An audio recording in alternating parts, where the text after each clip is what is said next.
படத்தை ரிலீஸ் பண்ணலையா? நான் டெல்லி பக்கம் வந்தா நிமிந்து நிப்பன் சிபி வாசல் நின்னுட்டு கை காமிச்சிட்டு போனார். CP office கூப்பிடுறியா?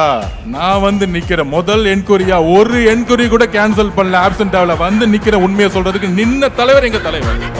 எந்த விதமான ஆஃபரையும் தூக்கி போட்டு மத சார்பற்ற தன்மையில் நம்முடைய முஸ்லிம் சகோதரர்களையும் கிறிஸ்துவ சகோதரர்களையும் அந்த அந்த எந்த குறிக்கோளை முதல் நாள் சொன்னாரோ அதுக்காக இன்னைக்கு வரைக்கும் நின்றுட்டு இருப்பார். எப்பயும் நிற்பார். பாண்டிச்சேரியில் நேற்று தான் நாமினேஷன் முடிஞ்சிச்சு. நீங்களே பார்த்துருப்பீங்க டிவியில். பார்த்தீங்களா இல்லையா? நாமினேஷன் முடிகிற 4 மணி வரைக்கும் கூட்டணியே இன்னும் பேசி முடிக்கல. இதெல்லாம் ஒரு கூட்டணியா?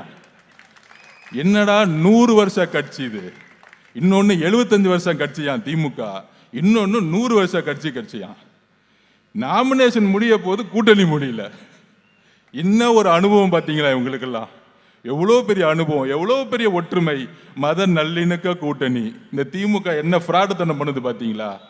பாண்டிச்சேரியில் பிஜேபி ஜெயிக்கணுங்கிறதுக்காகவே இந்த திருட்டு திமுக காங்கிரஸை கடைசி வரைக்கும் அள வச்சு கடைசி வரைக்கும் ஈவினிங் 3 மணி வரைக்கும் நாமினேஷன் முடிகிற வரைக்கும் அந்த உடன்படிக்கையில் சைன் போடாம பாதுகாட்டது ஜெகத் ரட்சகன். அதுக்கு பின்புலமா இருக்கிறது ஸ்டாலின். ஏன் ஜெகத் ரட்சகன் இது பண்ணாரு? ஏன்னா இடி கேஸ் சொல்லிட்டாங்க மேல இருந்து கூப்பிட்டு, நீ சைன் போடாத, திமுக 30 தொகுதி நிக்கணும், 20 தொகுதி நிக்கணும், கடைசி வரைக்கும் பேசிக்கிட்டே இரு. கடைசியில் நாமினேஷன் காங்கிரஸ்காரன் பண்ணவே கூடாது. ஆனா அந்த பக்கம் ஐயா ரங்கசாமி பிஜேபி எல்லாம் பேசி முடிச்சு நாமினேஷன் பண்ணி முடிச்சுட்டாங்க. அப்படி காங்கிரஸோடைய நாமினேஷனை பண்ண விடாம பாதுகிட்டது திமுக. இதுதான் திருட்டு திமுகன்னு சொல்றது. பிஜேபியோட ஏன் சேர்ந்துக்குச்சு? நம்ம சொல்றோம்ல, பிஜேபியோட நம்ம தைரியமா நிக்கிறோம். படத்தை ரிலீஸ் பண்ணலையா? நான் டெல்லி பக்கம் வந்தா நிமிந்து நிப்பன் சிபி வாசல் நின்னுட்டு கை காமிச்சிட்டு போனார். சிபி ஆபீஸ் கூப்பிடுறியா? நான் வந்து நிக்கிறேன். முதல் என்கொயரியா ஒரு என்கொயரி கூட கேன்சல் பண்ணல, ஆப்சென்ட் ஆகல. வந்து நிக்கிற உண்மையை சொல்றதுக்கு நின்ன தலைவர் எங்க தலைவர். எந்த விதமான ஆஃபரையும் தூக்கி போட்டு மத சார்பற்ற தன்மையில் நம்முடைய முஸ்லிம் சகோதரர்களையும் கிறிஸ்துவ சகோதரர்களையும் அந்த அந்த எந்த குறிக்கோளை முதல் நாள் சொன்னாரோ அதுக்காக இன்னைக்கு வரைக்கும் நின்றுட்டு இருப்பார். எப்பயும் நிற்பார். அப்ப அம்மா ஜெயலலிதா அம்மாக்கு அப்புறம்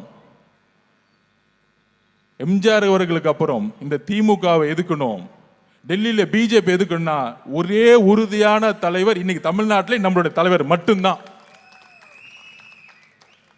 ஸ்டாலின் சார் வந்து மேடைக்கு மேடை பேசுவார், மத சார்பற்றோம் பிஜேபி எல்லாம் பேசுவாங்க. பாண்டிச்சேரியில 4 மணி வரைக்கும் நாமினேஷனை தாக்கல் பண்ண விட்டது எதனால சொல்லுங்க மிஸ்டர் ஸ்டாலின் சார்? பாண்டிச்சேரியில் நீங்க என்ன ஆளுங்கட்சியா? உங்க கட்சிக்கு என்ன எத்தனை எம்எல்ஏ இருக்கு? காங்கிரஸ் தானே ஆளுங்கட்சியா இருக்கணும். காங்கிரஸ் தானே வந்து பெரிய கட்சி. அங்க தானே அவங்க தானே முதலமைச்சர் வேட்பாளர். கடைசி வரைக்கும் பேச்சுவார்த்தை பண்ணி நாமினேஷன் பண்ண விடாம இன்னைக்கு வரைக்கும் பாதுகாத்து ஜெகத் ரட்சகன். ஏன்னா ஜெகத் ரட்சகன் மேல இடி கேஸ் இருக்குனால கூப்பிட்டு பிஜேபியில் கூப்பிட்டு சொல்லிட்டாங்க. கூப்பிட்டு சொன்னதுனால பேச்சுவார்த்தை நிப்பாட்டினாங்க.